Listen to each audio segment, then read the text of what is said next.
corps humain. Donc tout le monde là dans les os, sous une forme ou autre. Donc c'est pas toxique, c'est bien supporté et c'était donc de qualité supérieure que, pour moi, de l'aluminium. À partir des années 70, l'Institut Pasteur décide de produire à grande échelle les vaccins IPAD sans aluminium.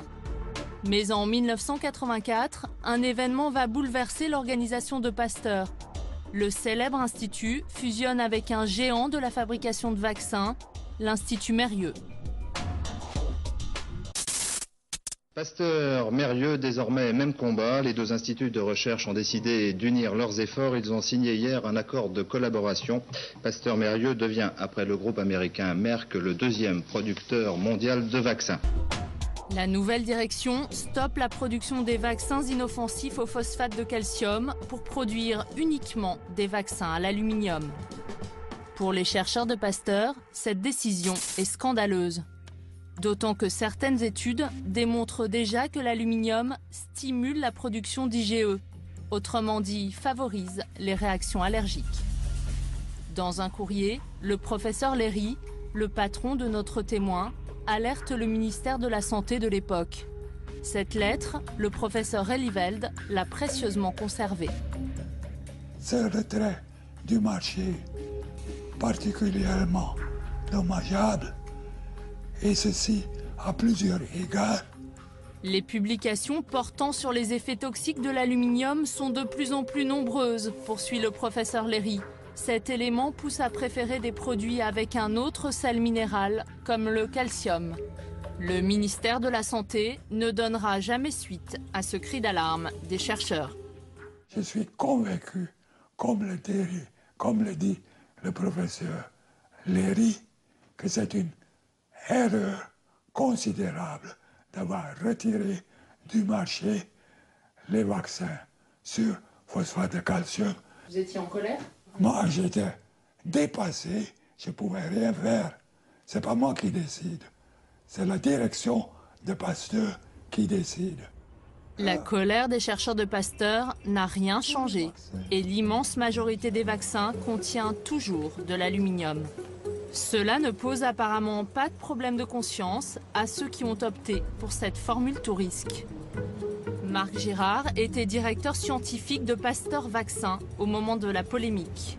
Il reconnaît que la décision d'arrêter les vaccins au phosphate de calcium est un choix avant tout industriel. Avec l'arrivée de Mérieux, si vous voulez, les choses sont devenues beaucoup plus professionnelles. C'était des professionnels, c'était des industriels. C'est là où, dans un souci de rationalisation, l'Institut Mérieux a dit, écoutez, on laisse tomber le phosphate de calcium, tout le monde fait de l'hydroxyde d'aluminium.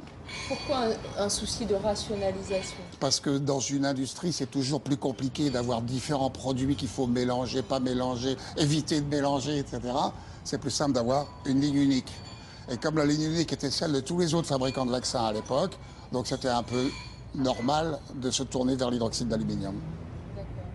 Cette vision industrielle, Marc Girard continue de la défendre, même lorsque nous lui parlons des malades de la myofasciite à macrophages.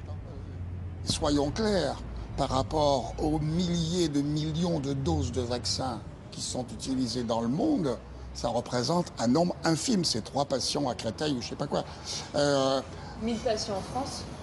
1000 patients en France. On sacrifie.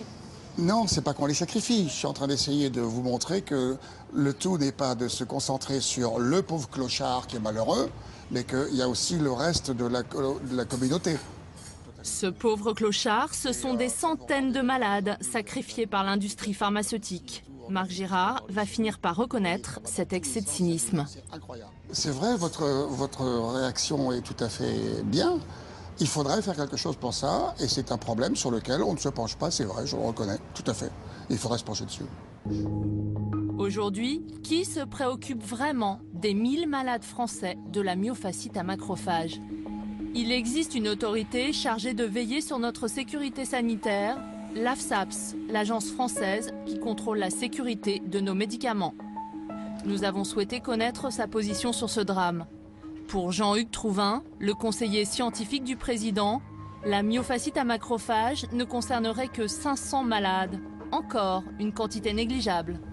Nous avons moins de 500 cas qui nous ont été, en tout cas, notifiés et qui sont répertoriés. Alors admettons 500 cas, est-ce que c'est pas suffisant pour vous alerter? Les 500 cas, encore une fois, sont aujourd'hui analysés, nous alertent, ça c'est tout à fait évident, puisque nous continuons à travailler, nous cherchons à mettre en évidence une relation possible entre le vaccin et la pathologie qui nous est déclarée. Nous avons, depuis 20 ans, 30 ans que ces vaccins existent, un excellent, ce que l'on appelle, profil de sécurité au regard de ces vaccins. Pour l'instant, l'Agence de sécurité sanitaire ne souhaite pas remettre en cause les vaccins à l'aluminium. Il y a 3 ans, il existait encore une solution, un DTP sans aluminium. Fabriqué par Sanofi Pasteur, il a été retiré du marché. Pourquoi le laboratoire a-t-il supprimé ce vaccin sans danger pour eux? Les bactéries qui vont servir à produire les vaccins bactériens, les virus, et un point important, pour ce qui est en particulier des virus, ce sont des cellules eucaryotes, c'est-à-dire que les vaccins sont produits sur des cellules.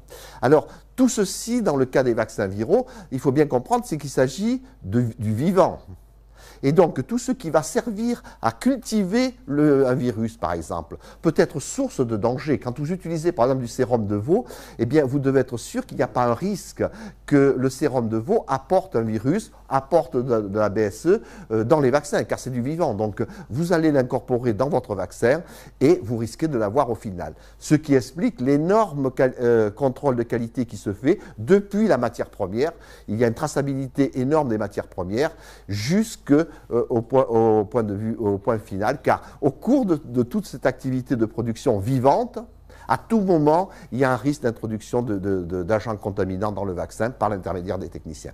C'est quelque chose moi, qui m'avait beaucoup étonné quand je suis rentré dans le monde du vaccin, je me demande de la recherche, c'était de dire que le risque potentiel qu'il y ait un problème au niveau d'un vaccin, ce n'est pas les effets secondaires, ça on connaît, les effets secondaires peuvent être connus, etc. Mais c'est l'accident bête qui serait d'introduction d'un virus à l'intérieur du vaccin final. Nous avons eu dans les années 60 un drame qui s'est produit, c'est-à-dire que des cellules de reins de singe étaient contaminées par un virus qui s'appelait le SV40, qui est un virus tumorigène, qui induisait des cancers chez les hamsters. Et on a découvert que ce virus contaminait les vaccins, et notamment les vaccins utilisés chez les enfants. Ça a fait 60 millions d'Américains ont reçu ce vaccin tumorigène. Par chance, il s'est avéré qu'il n'était pas adapté à l'homme.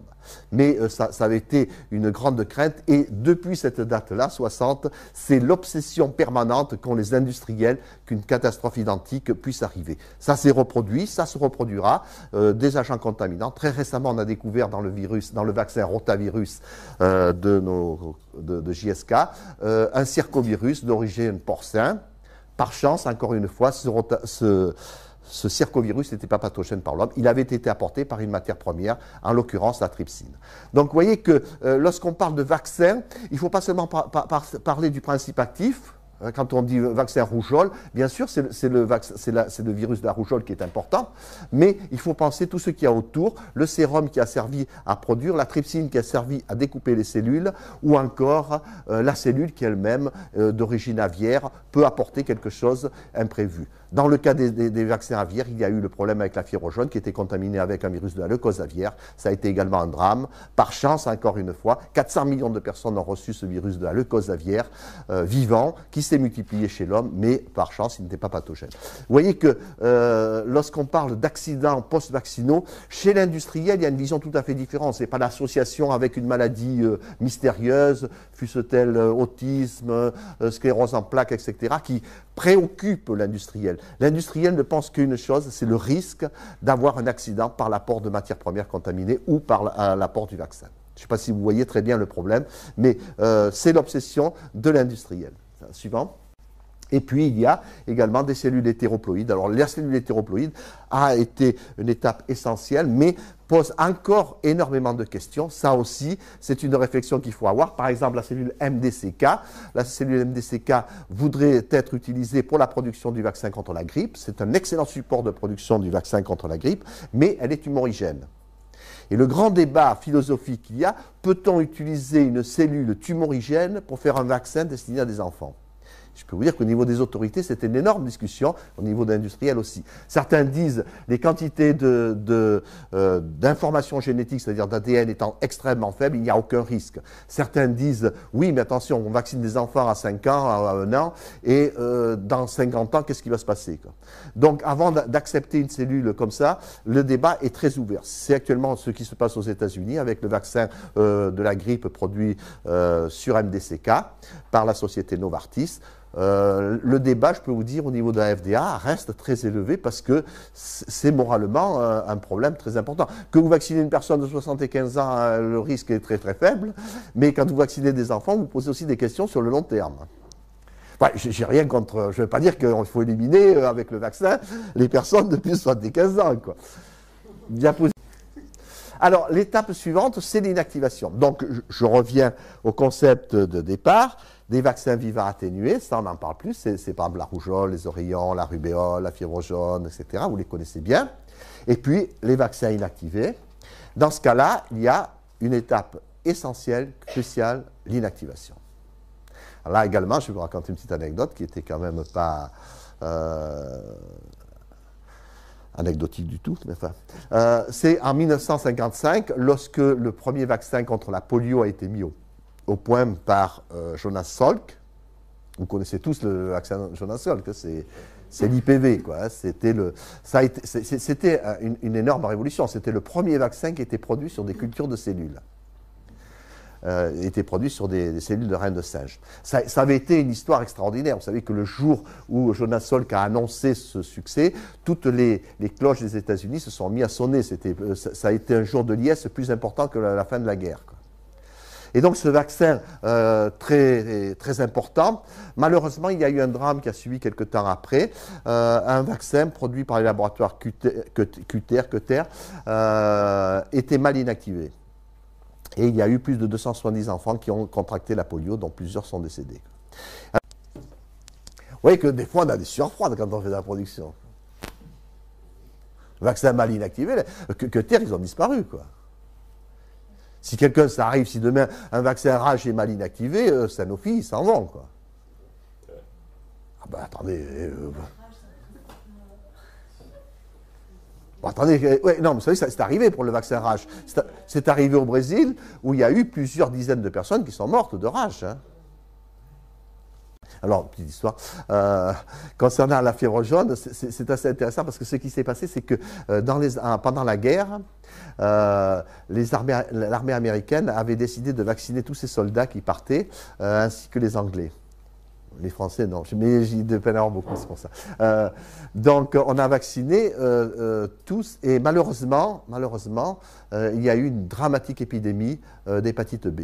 Et il y a eu 28 000 cas d'hépatite B suite à la vaccination contre la fièvre jaune. Et c'était incroyable parce qu'il y avait des sous-marins dans lesquels il y avait une épidémie d'hépatite B, etc. Ben, ça ne se déclarait pas évidemment tout de suite. Et parmi les gens qui ont été vaccinés, il y en a eu un qui était très fameux, c'était Churchill. Churchill a été vacciné avec un vaccin fièvre jaune contaminé par l'hépatite B. Alors, son biographe disait que vu l'état du foie de Churchill, c'est un miracle que la guerre n'a pas basculé, il a fait une hépatite inapparente. Mais enfin, la guerre aurait pu changer là, vous voyez que les vaccins peuvent avoir des conséquences sur l'avenir du monde. Maintenant, rapidement, pour finir, je vais vous dire comment faire un vaccin. Alors, c'est ça qui est très intéressant, parce que comment faire un vaccin, c'est qu'on ne sait pas le faire. Non, mais surtout qu'à la télé, ça va passer partout, ça. Non, mais vous allez diffuser, comme ça tout le monde va savoir que j'ai sorti l'année, non? Bon. Bon, comment faire un vaccin? Alors, c'est ça qui est le plus intéressant, c'est qu'il n'y a pas de recette. Chaque fois qu'il y a un virus nouveau qui arrive, c'est un problème. Comment développer un nouveau vaccin? Le meilleur exemple, c'est le VIH. Quand le VIH est arrivé, en 2004, Robert Gallo et toute l'équipe américaine avaient dit « On a le virus, dans 2 ans, on a le vaccin. » Banal, on va cloner l'AGP 120 et puis on va faire un vaccin. 30 ans après, il n'y a pas de vaccin. Et c'est ça qui est assez intéressant, c'est qu'il n'y a pas de solution miracle pour produire un vaccin. On ne sait pas vraiment comment. Historiquement, c'est qu'un vaccin qui ne marche pas dès le début, On n'arrive pas à le faire marcher par la suite. On a par exemple le paludisme, ça fait X années. L'herpès, les premiers vaccins herpès qui avaient été faits dans les années 60, l'herpès, ça ne marche toujours pas. Je ne vous parle pas de la syphilis, etc. Mais ce qui est assez étonnant, c'est que lorsqu'on bute sur un vaccin, on a extrêmement du mal à récupérer la suite. Et ce qui est intéressant, c'est que généralement les vaccins marchent très facilement au premier coup, comme l'hépatite B. L'hépatite B, c'est assez extraordinaire. Vous voyez un petit fragment de protéine qui vous protège un organisme comme le foie, quoi. C'est quand même assez extraordinaire. Eh bien, là, l'hépatite B, ça a marché au premier coup et ça a marché très facilement. Donc, ce qui est assez étonnant dans l'histoire des vaccins, c'est que généralement, quand on lance un vaccin, ça marche très vite. L'hépatite A, etc. Si ça ne marche pas, c'est dur, ça devient dur. Pourquoi? Je pense qu'une des raisons essentielles de l'histoire du vaccin, c'est qu'on ne comprend pas comment marchent les vaccins. Tout simplement parce qu'une fois qu'un vaccin a été mis au point, plus personne ne s'intéresse au vaccin. Et si bien que de nos jours, lorsqu'un virus nouveau apparaît, on ne sait pas comment les autres vaccins ont marché et est-ce qu'on peut s'inspirer d'autres vaccins. Je pense que les progrès, si on veut faire des progrès dans l'avenir dans le domaine de la vaccinologie et des vaccins nouveaux, c'est d'étudier d'abord la réponse immunitaire. Parce que cette histoire de dire j'ai un virus, je l'inactive et j'en fais un vaccin, on voit très bien que si ça marche, ça marche pas, on ne sait pas quoi faire. Le VIH, on ne sait vraiment pas quoi faire parce qu'on se retrouve devant une situation inédite, c'est-à-dire la protection de l'immunité mucosale. Jamais on a pu faire un vaccin avec une protection mucosale, que ce soit contre la syphilis, que ce soit contre les gonocoques. On n'a jamais pu protéger, tout simplement parce qu'on met toujours la charrue avant